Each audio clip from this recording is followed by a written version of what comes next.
बिस्मिल्लाहिर्रहमानिर्रहीम अस्सलाम वालेकुम एवरीवन। मेरा नाम अब्दुल हादी है और मैं रियान कॉलेज का स्टूडेंट हूँ। आज हम चैट जीपीटी से बात करेंगे और एक और सेशन करेंगे उसके साथ एआई का, और उससे कुछ सवालात पूछेंगे मज़े मज़े के। और हमारा टॉपिक है the science behind happiness, how to cultivate joy. इसके ऊपर हम उससे बात करेंगे। और सबसे पहले मैं स्क्रीन शेयर कर लेता हूँ।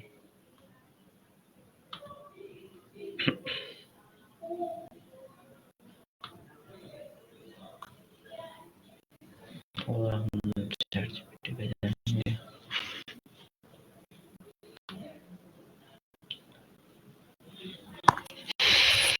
Hi ChatGPT, how are you?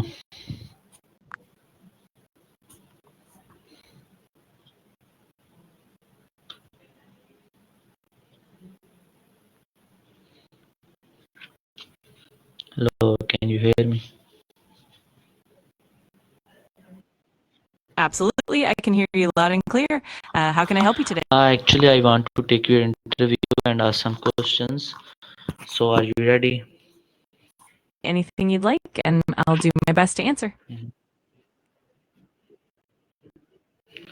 Okay, so my topic is so on this topic. So my first question is to start, how to scientists define happiness? That's a great starting point. In general, scientists define happiness as a combination of emotional well being and life satisfaction. It often involves positive emotions like joy and contentment, as well as a sense of purpose and fulfillment in life. Researchers often measure it through surveys and psychological Okay, assessments. good answer. So my second question is, what does current research tell us about happiness affect the brain and body? Yeah, definitely. Current research shows that happiness can have a really positive impact on both the brain and the body. For instance, happier people tend to have lower levels of stress hormones, stronger immune systems, and even lower risk of chronic diseases. On the brain side, happiness is linked to better cognitive function, improved memory, and greater emotional resilience. It's really fascinating. Okay. So my third question is happiness more influenced by genetics or environment? That's a classic question. Research suggests that both genetics and environment play significant roles. Generally, it's estimated that about 40 to 50% of our happiness is influenced by genetics, while the remaining portion is shaped by our environment, life circumstances, and personal choices. So it's definitely a blend of both. Okay. So my fourth question is, what are the most common misconception people have about happiness? Oh, there are quite a few achievements or material possessions, but research shows that internal factors and relationships matter more. Another misconception is that happiness is a constant state, when in reality it's quite dynamic and fluctuates over time. Also, some people think that happiness is purely about positive emotions, but it also involves dealing with challenges and growing from them. Okay. So my fifth question is, can you explain the difference between pleasure, joy, and long-term well-being? Absolutely. So, pleasure joy typically refers to short term, immediate feelings of happiness, often linked to pleasurable experiences like eating a favorite food or enjoying a fun activity. On the other hand, long term well being or eudaimonic happiness is more about a deeper sense of fulfillment, purpose, and life satisfaction. It's often connected to personal growth, meaningful relationships, and contributing. Okay. So my sixth question is, what daily habit have been shown scientifically to increase There are quite a happiness? few habits that can boost happiness. For example, regular physical activity is linked to improved mood and reduced anxiety. Practicing gratitude, like keeping a gratitude journal, has also been shown to significantly enhance well being. Mindfulness and meditation practices help reduce stress and increase emotional resilience.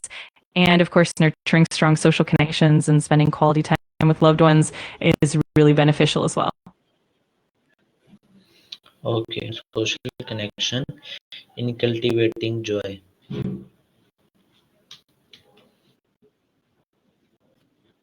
They're absolutely crucial. Studies consistently show that strong relationships and social connections are among the most important predictors of long-term happiness.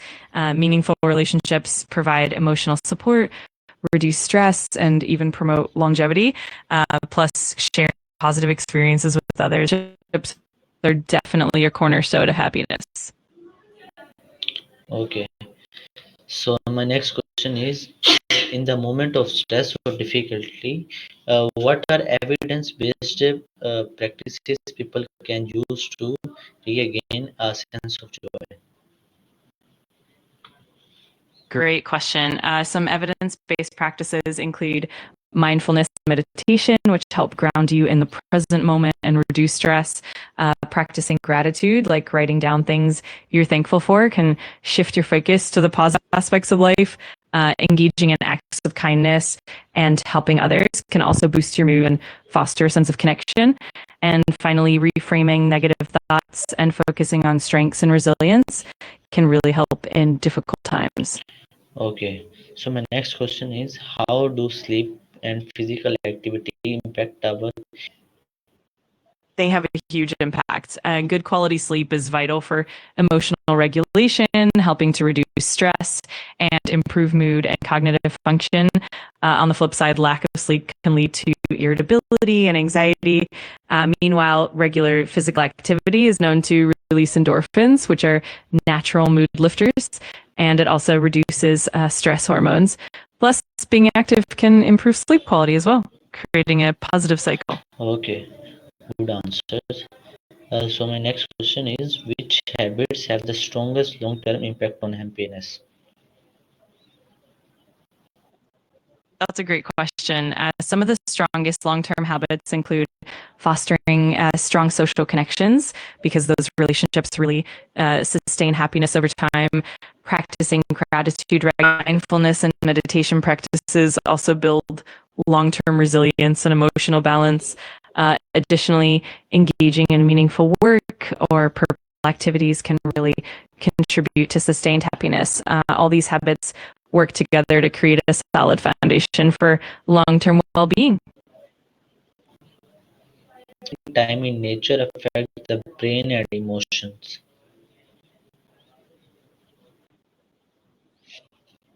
Spending time in nature has a really profound effect.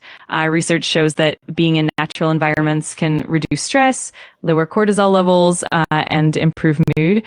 It also boosts cognitive function like attention and memory. Plus, being outdoors often encourages physical activity, which in turn enhances well-being. Overall, nature tends to restore mental energy and promote a sense of calm and Okay. happiness. So my next question is, what role does empathy play in enhancing overall well-being?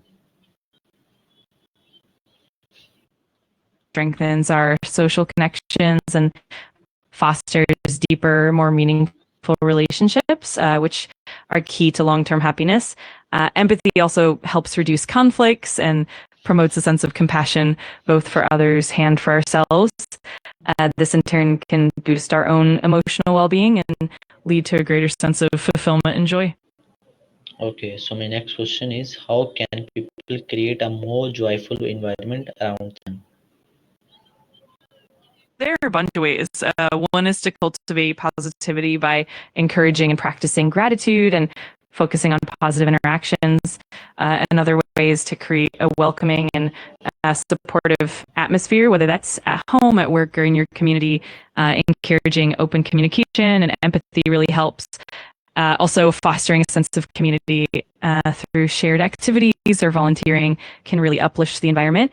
And of course, adding elements of nature or beauty like plants or art can also create a more joyful and uplifting space. Okay, so my last question is, what should someone do when happiness feel out of reach? That's a really important question. When happiness feels out of reach, it can help to reach out for support, whether that's from friends, family, or focusing on self-care or building a routine can make a difference. Engaging in activities that bring even a little joy, like hobbies or exercise, can also help. And of course, practicing patience and self-compassion is key. if needed, seeking professional help can be really beneficial as well. Okay, thank you so much for your time. We will get with another session on another day. Thank you so much, ChatGPT. You're so welcome. It was a pleasure chatting with you. Okay. Absolutely. Okay, have a nice day. Bye. तो ये था हमारा आज का AI session chat GPT के साथ, और हम इंशाल्लाह अगले सेशन में आपके साथ हाजिर होंगे इस तरह सेशन